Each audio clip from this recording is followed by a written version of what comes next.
Hello everyone, welcome to study with me. আমরা physical সায়েন্সের পরমাণুর গঠন চ্যাপ্টারটা পড়ছি। তো সেক্ষেত্রে আমরা বিভিন্ন পরমাণুর বিভিন্ন উপাদান, পরমাণুর কণাগুলো, প্রোটন, ইলেকট্রন, নিউট্রন সম্পর্কে দেখেছি এবং আগের ভিডিওতে আমরা পরমাণু ক্রমাঙ্ক কাকে বলে, নিউক্লিয়াসের আধান কী, ভর সংখ্যা কী, আর কীভাবে ইলেকট্রন সংখ্যা, নিউট্রন সংখ্যা বের করতে হয়, এইগুলো কিন্তু আমরা দেখেছি, তাই না? তো আজকে যেটা পড়বো সেটা হচ্ছে আইসোটোপ, আইসোবার, আইসোটোন, এইগুলো কাকে বলে সেগুলো পড়বো। এই জায়গাগুলো খুব ইম্পর্ট্যান্ট এক্সামের জন্য। দেখো প্রথমেই কী আছে, প্রথমেই আছে যে আইসোটোপ কী। দেখো আইসোটোপ মনে রাখবে যে আইসো মানেই হলো সেম, আইসো কথাটার মানেই হলো সেম। ওকে, তাহলে আইসোটোপ মানে হচ্ছে একই মৌলের বিভিন্ন পরমাণু ক্রমাঙ্ক যদি এক হয় কিন্তু নিউক্লিয়াসের নিউট্রন সংখ্যা আলাদা থাকার জন্য ওদের ভর সংখ্যাটা আলাদা হয়। ওকে, একই মৌল, একই পরমাণু, তাদের প্রোটন সংখ্যা এক, অর্থাৎ কি পারমাণবিক ক্রমাঙ্ক এক, কিন্তু যেহেতু নিউট্রন সংখ্যা দুজনের আলাদা তাই ভর সংখ্যাটা আলাদা। এই রকম পরমাণুগুলোকে পরস্পরের আইসোটোপ বা সমস্থানিক বলা হয়। যেমন কি এখানে দেখো এই এক্সাম্পলে দেওয়া আছে ক্লোরিনের দুটো আইসোটোপ। সেক্ষেত্রে কি বলা হয়েছে, হ্যাঁ দেখো ক্লোরিন একটাতে আছে 17 আর 35, আবার আরেকটা হচ্ছে ক্লোরিন 17, সেটা হচ্ছে 37। তাহলে আমরা জানি যে ওপরে যেটা লেখা আছে সেটা ভর সংখ্যা, তার মানে কি প্রোটন প্লাস নিউট্রন, এটা মানে ভর সংখ্যা আমরা জানি। এখানে দেখো 35 আর 37 আলাদা, কিন্তু এখানে এটা কিন্তু সেম। আর নিচে যেটা লেখা আছে সেটা মানে কি আমরা জানি এটা মানে প্রোটন সংখ্যা, মানে পারমাণবিক ক্রমাঙ্ক। তাহলে দুটার ক্ষেত্রেই দেখতে পাচ্ছি যে পারমাণবিক ক্রমাঙ্কটা সেম, কিন্তু তার মানে নিউট্রন সংখ্যা আলাদা, তাই জন্য কি হচ্ছে ভর সংখ্যাটা আলাদা। এদেরকে একে অপরের আইসোটোপ বলা হয়। ওকে, আচ্ছা এই আইসোটোপের ধর্মটা কি, এদের কিন্তু যেহেতু পারমাণবিক ক্রমাঙ্ক এক তাই কিন্তু এদের রাসায়নিক ধর্ম সবসময় এক হবে, তাই তো। আর পর্যায় সারণী তো এরা একই জায়গায় স্থান পাবে, কিন্তু এদের ভর সংখ্যা আলাদা হবে, এটা মনে রাখতে হবে। আইসোটোপের কিন্তু পারমাণবিক ক্রমাঙ্ক এক তাই রাসায়নিক ধর্ম এক, কিন্তু ভর সংখ্যা আলাদা হবে। আর আইসোটোপ কেন ব্যবহার করা হয়, যেমন চিকিৎসা বিজ্ঞানে, ক্যান্সারে, টিউমার চিকিৎসা, এই সমস্ত ক্ষেত্রে তেজস্ক্রিয় আয়োডিনের আইসোটোপ ব্যবহার করা হয়। তারপর কার্বন ডেটিং একটা ইম্পর্টেন্ট, কার্বন ডেটিং মানে উদ্ভিদের বয়স বের করার ক্ষেত্রে কার্বন ডেটিং প্রক্রিয়ায় বয়স বের করা হয়, সেক্ষেত্রে কার্বনের আইসোটোপ ব্যবহার করা হয়। এইগুলো হচ্ছে আইসোটোপের ব্যবহার হলো। নেক্সট আছে হচ্ছে আইসোবার। হ্যাঁ, নেক্সট আছে আইসোবার। এক্ষেত্রে দেখো আইসোবার মানে কি, আইসোবার মানে হচ্ছে যে সমস্ত মৌলের ভর সংখ্যা সমান, এক্ষেত্রে কী হবে, এক্ষেত্রে হবে ভর সংখ্যাটা সমান কিন্তু তাদের পারমাণবিক ক্রমাঙ্কটা আলাদা। ওকে, তাদের পরস্পরের আইসোবার বলা হয়। অর্থাৎ কি এদের ক্ষেত্রে প্রোটন বা ইলেকট্রন সংখ্যা আলাদা হবে। প্রোটন সংখ্যা আর ইলেকট্রন সংখ্যা তো পরমাণুর ক্ষেত্রে সেম হয়, তাই দুটা আইসোবারের ক্ষেত্রে প্রোটন সংখ্যা বা ইলেকট্রন সংখ্যা আলাদা কিন্তু এদের ভর সংখ্যাটা আবার সেম হবে। তার মানে কি, এই দেখো এখানে আছে আর্গন, আর্গনের দেখো আর্গনের 18 আর 40, আবার এখানে দেখো আছে পটাশিয়াম, পটাশিয়াম মানে 19 আর 40 দেওয়া আছে, আবার ক্যালসিয়াম আছে সেটা আবার 20 আর 40।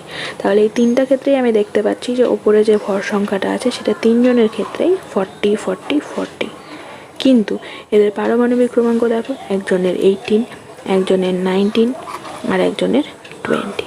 তাহলে ভর সংখ্যা সেম হচ্ছে কিন্তু পারমাণবিক ক্রমাঙ্ক বা প্রোটন সংখ্যাটা যখন আলাদা হচ্ছে তখন তাদেরকে বলবো আইসোবার। আশা করি তোমরা বুঝতে পারছো।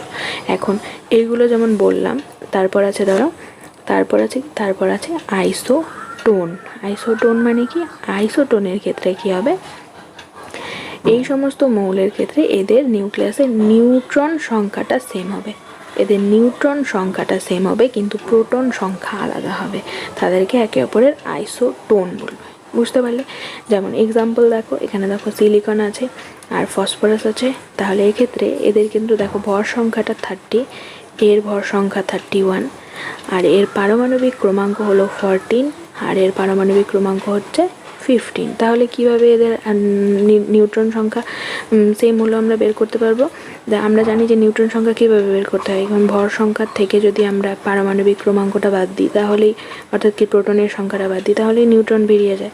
কারণ আমরা জানতাম যে প্রোটন প্লাস নিউট্রন মানেই হচ্ছে আমাদের ভর সংখ্যা, আর আমরা জানি প্রোটন মানে হলো পারমাণবিক ক্রমাঙ্ক। তাহলে 30 থেকে 14 বাদ দিলাম, তাহলে এই ক্ষেত্রেও হচ্ছে 60। আবার এক্ষেত্রেও দেখো ভর সংখ্যা 31 মাইনাস যদি 15 করি, তাহলে এক্ষেত্রেও হচ্ছে 16। তাহলে দুই ক্ষেত্রেই নিউট্রনের সংখ্যাটা কিন্তু সমান হচ্ছে। তাই এদের দুজনকে বলা হয় একে অপরের আইসোটোন। বুঝতে পারলে? এরা পরস্পর হলে একে অপরের আইসোটোন। এখন তিনটে জিনিস বললাম, একটা বললাম আইসোটোপ, একটা বললাম আইসোবার, আর আরেকটা বললাম আইসোটোন। এখন এইগুলো কনফিউজ হয়ে যাই আমরা যে কোনটা কিভাবে মনে রাখবো। একটা মনে রাখার সহজ বুদ্ধি আছে, দেখো। আইসোটোপ এরা বোঝা যাচ্ছে যে কোনো একটা জিনিস সেম হবে। কারো ক্ষেত্রে দেখতে পাচ্ছি প্রোটন সংখ্যা সেম, কারো ক্ষেত্রে নিউট্রন সংখ্যা সেম, আর কারো ক্ষেত্রে ভর সংখ্যা সেম। কীভাবে মনে রাখবো? দেখো আইসোটোপ লাস্টে কী আছে? প, তাই তো? আইসোটোপ তার মানে এক্ষেত্রে কী হবে? প্রোটন সংখ্যা সেম। আইসোটোপ লাস্টে প আছে, এভাবে মনে রাখবো যে প্রোটন সংখ্যা সেম। তারপরেরটা দেখো আইসোবার। আইসোবার, বার আর ভর কথাটা অনেকটা একরকম শোনায়, তাহলে এক্ষেত্রে কী হবে? ভর সংখ্যা সেম। তারপর আছে আইসোটোন, লাস্টে আছে ন। এক্ষেত্রে কি হয়? এক্ষেত্রে নিউট্রন সংখ্যা সেম হয়। তাহলে এটা মনে রাখার জন্য, শুধু যাতে আমরা ভুলে না যাই, এটা মনে রাখার জন্য। ওকে, তাহলে আইসোটোপের ক্ষেত্রে হবে প্রোটন সংখ্যা সেম, আইসোটোপের ক্ষেত্রে হবে পরমাণুর ক্রমাঙ্ক মানে প্রোটন সংখ্যা সেম। আইসোবারের ক্ষেত্রে কী হবে? আইসোবারের ক্ষেত্রে হবে মৌলের ভর সংখ্যা সেম, আর আইসোটোনের ক্ষেত্রে হবে নিউট্রন সংখ্যা সেম। বুঝতে পারলে? আশা করি মনে থাকবে এবার সবার। এটা হলো আইসোটোন, আইসোবার আর আইসোটোপ। এটা খুব ইম্পর্টেন্ট জায়গা এবং পরীক্ষায় এখান থেকে কোশ্চেন আসে। হলো, নেক্সট আছে যে নিউক্লিয় বল, নিউক্লিয়ার ফোর্স বা নিউক্লিয় বল কি। আচ্ছা, নিউক্লিয় বল জানার আগে একটা জিনিস বলে দিই যে আমাদের পরমাণুর ভেতরে আমরা জানি যে পরমাণুর মাঝে আছে নিউক্লিয়াস, আর তার চারদিকে হচ্ছে ইলেকট্রন মহলে ইলেকট্রন ঘুরছে। তো পরমাণুর মাঝখানে আমরা জানি যে নিউক্লিয়াসে কে কে থাকে? নিউক্লিয়াসে দুজন আছে, সেটা হচ্ছে একটা প্রোটন আর হচ্ছে নিউট্রন। এরা দুজন মিলে নিউক্লিয়াসে থাকে। তো নিউক্লিয়াসের মধ্যে যে এরা দুজন থাকে, প্রোটন প্লাস নিউট্রন, এদেরকে একত্রে বলা হয় নিউক্লিয়ন। এই কথাটাও খুব ইম্পর্টেন্ট, এগুলোটাও পরীক্ষায় আসে। নিউক্লিয়ন হলো নিউট্রন আর প্রোটনকে একসাথে বলা হয় নিউক্লিয়ন। এরা যে নিউক্লিয়াসের মধ্যে রয়েছে, জায়গাটা হচ্ছে নিউক্লিয়াস, এই ঘরটার মধ্যে এরা থাকে সেটা হচ্ছে নিউক্লিয়াস, আর এদের দুজনকে একসাথে, এই জুড়িটাকে একসাথে বলা হয় নিউক্লিয়ন। বুঝতে পারলে? তো এদের মধ্যে যে পরস্পর যে এরা দুজন মিলে যে নিউক্লিয়াসের মধ্যে রয়েছে, এদের মধ্যে হচ্ছে একটা আকর্ষণ, তীব্র আকর্ষণ বল কাজ করে। ঠিক আছে, এই নিউক্লিয়াসের মধ্যে থাকা নিউট্রন এবং প্রোটনের মধ্যে তীব্র আকর্ষণ বল কাজ করে। তীব্র আকর্ষণ বল কাজ করার জন্যই এরা কি করে? এই নিউক্লিয়াসের মধ্যে একসাথে থাকতে পারে, এই তীব্র আকর্ষণ বলের জন্যই। আর এই যে বলটা, যেই বলটা নিউট্রন এবং প্রোটনের মধ্যে ক্রিয়া করে, যার জন্য তারা নিউক্লিয়াসের মধ্যে থাকে, তাকে বলা হয় নিউক্লিয় বল। বুঝতে পারলে? এই নিউক্লিয় বল হলো 4 ধরনের হয়। কি কি? একটা হচ্ছে প্রোটন প্রোটন বিকর্ষণ বল। কারণ কি? ওখানে তো একটাই প্রোটন নিউট্রন নেই, অনেকগুলো প্রোটন থাকতে পারে, অনেকগুলো নিউট্রন থাকতে পারে। তাহলে প্রোটন প্রোটনের মধ্যে যে বিকর্ষণ বল কাজ করে, প্রোটন প্রোটনের মধ্যে বিকর্ষণ বল কাজ করে, আবার প্রোটন আর প্রোটনের মধ্যে আকর্ষণ বল কাজ করে। আর কি করে? প্রোটন আর নিউট্রনের মধ্যে বিকর্ষণ বল কাজ করে, আর নিউট্রন আর নিউট্রনের মধ্যে আকর্ষণ বল কাজ করে। বল 4 ধরনের বল হলো নিউক্লিয় বল। তাই এই 4 ধরনের নিউক্লিয় বল দেখা যায় নিউক্লিয়াসের মধ্যে। ওকে, আছে একটা চার্ট দেওয়া আছে, এই চার্টটা তোমরা দেখে রাখো। ভিডিওতেও দেখলাম যে বিভিন্ন মৌলের পারমাণবিক সংখ্যা দিয়ে কিভাবে ইলেকট্রন সংখ্যা, পারমাণবিক সংখ্যা দেওয়া থাকলে কিভাবে ইলেকট্রন সংখ্যা বের করতে হয়, বা ভর সংখ্যার থেকে কিভাবে নিউট্রনের সংখ্যা বের করতে হয় আমরা দেখেছি। পরীক্ষায় দিয়ে দেয় যে পারমাণবিক সংখ্যা এত, কিন্তু বাই চান্স যদি না দেওয়া থাকে তাহলে তাই জন্য 1 থেকে 20 পর্যন্ত পারমাণবিক সংখ্যাটা জেনে রাখলে সুবিধা হয়। ঠিক আছে, 1 থেকে 20 পর্যন্ত। এখানে দেখো চার্টে দেওয়া আছে 1 থেকে 20 পর্যন্ত। এই যে এগুলো হলো পারমাণবিক সংখ্যা, যেমন হচ্ছে এক এক পারমাণবিক সংখ্যা কার হাইড্রোজেন, এইভাবে হিলিয়াম পারমাণবিক সংখ্যা 2, lithium, beryllium, boron, carbon, nitrogen, oxygen, fluorine, neon, sodium, magnesium, aluminium, silicon, phosphorus, sulphur, chlorine, argon, potassium, আর 20 হচ্ছে ক্যালসিয়াম। এভাবে দেওয়া আছে পারমাণবিক ক্রমাঙ্কগুলো। তো দেখো এখানে একটা পরমাণুকে, যে কোনো একটা পরমাণুকে ধরে বলি যে ইলেকট্রন বিন্যাস কীভাবে দেওয়া থাকে। ইলেকট্রন বিন্যাস কীভাবে হয়, ধরো ম্যাগনেসিয়ামের পারমাণবিক ক্রমাঙ্ক কত দেওয়া আছে, 12। তার মানে পারমাণবিক ক্রমাঙ্ক মানে কি, প্রোটন সংখ্যা, আর প্রোটন সংখ্যা মানে কি, ইলেকট্রন সংখ্যা। তাহলে ইলেকট্রন সংখ্যা মানে কত হবে, 12। এখন ইলেকট্রন সংখ্যা যেহেতু 12, তাহলে সেটা কিভাবে বিন্যস্ত থাকবে, মানে কোথায় বিন্যস্ত থাকবে, বাইরের শেলগুলোর মধ্যে। আমরা পড়েছিলাম যে স্থায়ী কক্ষ বা শেল 7টা থাকে, আর ভেতরে এরকম নিউক্লিয়াস রয়েছে। নিউক্লিয়াসে ধরলাম 12টা প্রোটন আছে, তার মানে বাইরেও 12টা ইলেকট্রন আছে, তাই তো। বাইরে 12টা ইলেকট্রন এই কক্ষপথগুলির মধ্যে কিভাবে থাকবে সেটাই হচ্ছে ইলেকট্রন বিন্যাস। ইলেকট্রনের বিন্যাসটা কেমন হবে দেখো। তাহলে 12 আছে, আমরা জানি প্রথম যে কক্ষ আছে সেটা কি, কে, সেই তারপরে এটা এল, তারপরটা এম, তারপরেরটা এন, এইভাবে ও, পি আর কিউ, এভাবে 7টা কক্ষ আছে, তাই না। এই স্থায়ী 7টা কক্ষের কথা বলা হয়েছে। তাহলে এখানে কিভাবে থাকতে পারবে, দেখো 12টা ইলেকট্রন আছে। 12টা ইলেকট্রনের মধ্যে আমরা জানি কে কক্ষে মোট কত থাকতে পারে, হাইয়েস্ট 2টা থাকতে পারে। আর এটা আমরা কোন ল দিয়ে, কোন সূত্র দিয়ে বের করেছিলাম, 2n² সূত্র দিয়ে এটা বের করা যায়, তাই না। যারা আগে ভিডিওগুলো দেখোনি তারা প্লেলিস্টে গিয়ে একবার দেখে নিও কি আছে। তাহলে আমরা জানি যে কে কক্ষে এরকম 2টা ইলেকট্রন থাকতে পারে, হলো হাইয়েস্ট। তাহলে 12টার মধ্যে 2টা চলে গেল, আর 10টা আছে। তারপর আমরা জানি যে এল কক্ষে মোট 8টা ইলেকট্রন থাকতে পারে, হাইয়েস্ট 1, 2, 3, 4, 5, 6, 7, 8টা ইলেকট্রন চলে গেল, তাই তো। আর তাহলে লাস্ট কটা থাকলো, আর 2টো বেঁচে থাকলো, 8টা আর 2টো 10টা হয়ে গেল, আর 2টা তারপরেরটাই আছে। এর মধ্যে আরও থাকতে পারে কিন্তু আর তো নেই, তাই জন্য লাস্ট কক্ষে আছে 2টা। এইভাবে হবে ইলেকট্রন বিন্যাসটা। দেখো প্রথমে 2, তারপরে 8, তারপরে এম এর মধ্যে 2টা। এটা হচ্ছে ইলেকট্রন বিন্যাস কোনো মৌলের। এইভাবে হচ্ছে ইলেকট্রন বিন্যাস দেখা হয়। আশা করি সবাই বুঝতে পারলে কীভাবে ইলেকট্রন বিন্যাস করতে হয় বা কীভাবে ইলেকট্রন বিন্যাস দেওয়া থাকে।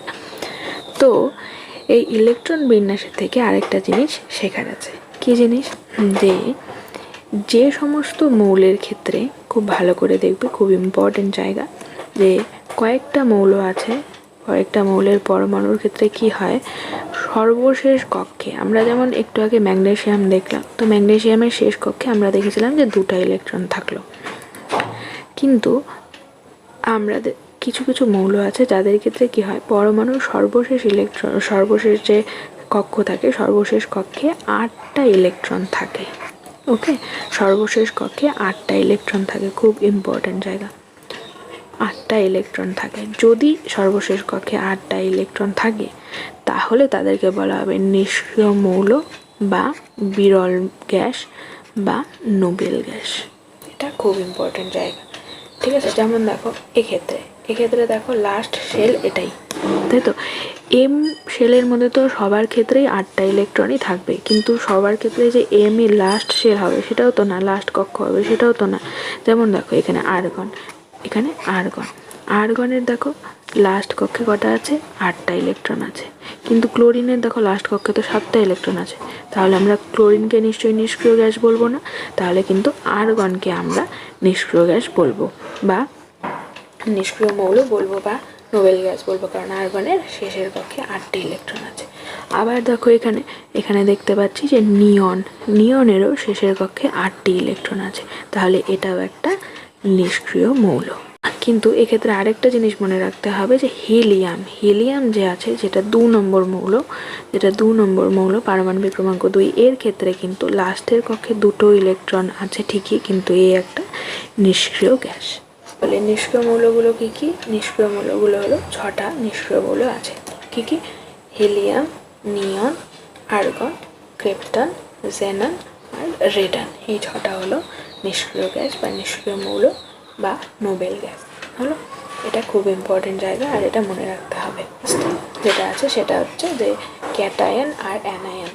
এই জায়গাটা দেখো যে এটা তো এই যে আমরা যে ইলেকট্রন বিন্যাসগুলো দেখলাম সেগুলো কি, যে দেখলাম যে ভেতরেও নিউক্লিয়াসের মধ্যেও 12টা প্রোটন আছে আর বাইরের ইলেকট্রনও 12টা আছে, সেটা কিভাবে বিন্যস্ত আছে। ঠিক আছে, তখন দেখলাম যে এখানে হচ্ছে 2টা, এখানে হচ্ছে 8টা আর এখানে হচ্ছে 2টা, এভাবে বিন্যস্ত আছে। কিন্তু যদি এক্ষেত্রে এরকম হয়, এটা তো স্থায়ী অবস্থায় আছে, এই জন্য পরমাণুটা নিস্তরিত অবস্থায় আছে যে 12টা আর 12টা পজিটিভ আর 12টা নেগেটিভ, তাহলে নিস্তরিত হয়ে গেল। কিন্তু যদি এক্ষেত্রে হয় এরকম হয় যে 2টা ইলেকট্রন ও বের করে দিল, 2টা ইলেকট্রন বের করে দিল, তাহলে কি হলো? বেশি নেগেটিভ জিনিসগুলো বের হয়ে গেল, আরও নেগেটিভ ইলেকট্রন নেগেটিভ চার্জ বের হয়ে গেল 2টা, তাহলে এটা কী হবে? বেশি পজিটিভ হয়ে যাবে। কারণ একটু আগে তো 12টা ছিল, পজিটিভও 12টা নেগেটিভও 12টা, তাহলে সেটা নিউট্রাল হয়ে গেছিলো। কিন্তু দেখলাম যে 2টা নেগেটিভ জিনিস বের হয়ে গেল, 2টা নেগেটিভ জিনিস যদি বেরিয়ে যায় এখান থেকে, তাহলে কী হয়ে যাবে? ব্যাপারটা পজিটিভ হয়ে যাবে। এইভাবে তৈরি হয় আয়ন। দেখো, আয়ন 2 প্রকারের হয়, একটা হচ্ছে ক্যাটায়ন আর একটা হচ্ছে অ্যানায়ন। ক্যাটায়ন মানে কি? যখন কোনো পরমাণু তার সর্ববহিস্থ কক্ষ থেকে, সবচেয়ে বাইরের যে কক্ষ আছে সেখান থেকে ইলেকট্রন বর্জন করতে পারবে, তখন ইলেকট্রন সর্ববহিস্থ কক্ষ থেকে যদি ইলেকট্রন বর্জন করে দেয়, ইলেকট্রন যদি বাদ দিয়ে দেয়, ইলেকট্রন যদি অন্য কাউকে দিয়ে দেয়, তখন সে পজিটিভ হয়ে যায়, পজিটিভ তড়িৎগ্রস্ত হয়ে যায়, তখন তাকে বলা হয় ক্যাটায়ন।